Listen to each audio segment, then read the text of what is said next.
The Gospel of John is the fourth Gospel. It's very different than the first three. The first three are called the Synoptic Gospels. And that means they were looked at through the same lens, the same way of viewing. In fact, we believe Matthew and Luke were probably built off of Mark. And some people think that maybe Matthew was the first one written, but Mark in priority seems to be the order. They're very similar in structure, similar in language. John is very different. John is a lot more esoteric.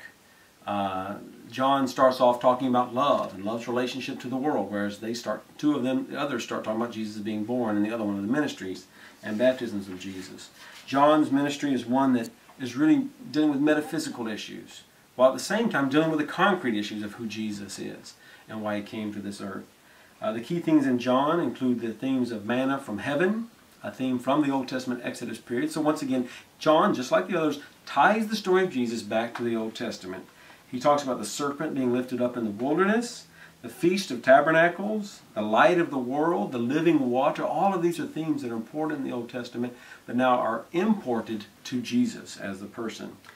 These last two being symbols in the feast. The Passover is redefined by the Passion Week that we see in the person of Jesus. Even as Passover lambs are slain, Jesus was slain. The idea that he's the new Passover lamb. In terms of prophets, signs and wonders authenticate who Jesus is as God's true representative, even as he points to this new Exodus, this new hope.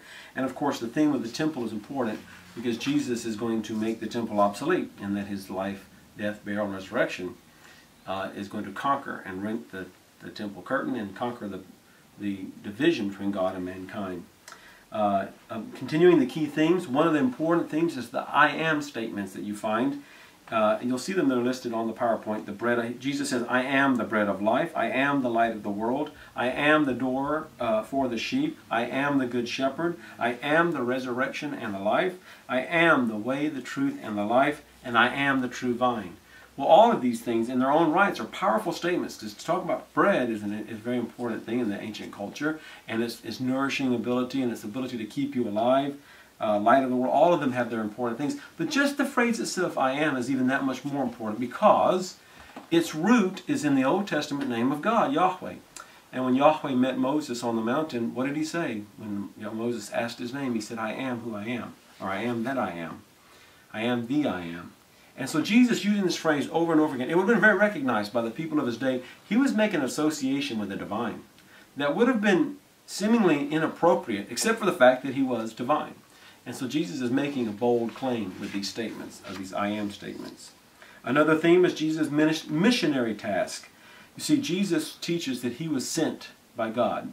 And then he's going to later send his disciples. Jesus wasn't just coming, but he was sent. We see that in John 3:17, 34 through 36. John 5:19 through 26. John 6:40. John 8:35 through 36. John 14:13, and John 17:1. Each of these instances, Jesus saying, I've been sent by my Father in heaven. And so we're getting this idea of this missionary task that he has. Furthermore, not just being sent, there's an incarnational aspect of this missionary operation. Jesus was not human. He was divine. But he came and put on human clothing for us. And he became human. And so his missionary task involved becoming like us so that he could heal us and bring us in the right relationship. Another key theme is the messianic signs that we see. 7 signs he shows, messianic signs.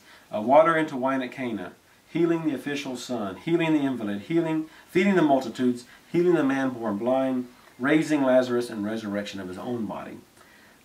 These signs are an aid to faith, he says in John 10:38.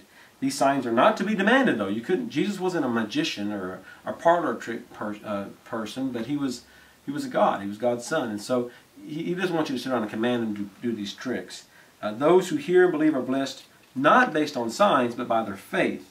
Not those who must see to believe. So he's saying if you have to have signs, then there may be some question about your faith. And so the signs point to his faith, point to his power, but they're not the basis of faith.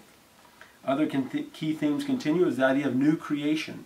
In John 1, we have a parallel that we see from Genesis chapter 1, again in Isaiah 40. And a very similar language. In the beginning was the Word, and it was with God, and it was God. And it created the world through God. And the light of him was the light of man. And so we have some very similar attributes between what we see in Genesis 1 and in John 1. It's a recreation, if you will, preparing for that new restoration of creation that we're going to see. The 7 messianic signs, John 20 with the man and the woman in the garden, are all references back to the early creation event. And then John 21, 21 through 22 does as well. John 20, verses 30 and 31, give us the purpose for the entire book. John says this, "Now Jesus did many signs in the presence of the disciples, which are not written in this book, but these are written so that you may believe that Jesus is the Christ, the Son of God, and that by believing you may have life in his name." That's the purpose of the book of John. The outline of John you'll see on the PowerPoint here is it begins with a prologue, followed by the book of signs. The testimony of John the Baptist, Jesus and the institutions of Judaism, Jesus and the festivals of Judaism, and then the foreshadowing of his own death, burial, and resurrection. Through all that carries us through to chapter 12. Then, from the book of signs, we move to what we can call the book of glory. So Jesus is giving testimony to who he is, but now we're going to see the evidence of that in the glory of his person.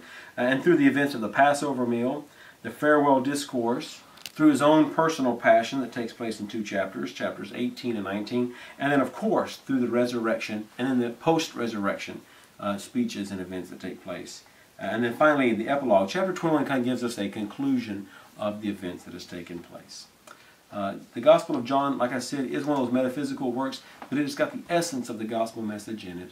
Based, he gave us his purpose in John chapter 20, or chapter 21, but the hope of the message, John chapter 20, but the hope of the message goes back to the basis of love. One of the things Jesus says about himself on many occasions is that God sent him in the world on account of God's love for mankind. And Jesus is an extension of that love to all people. It's a powerful book. We thank the Lord for the Gospel of John so that it can teach us about his love for us and the redemption that he intends for all people.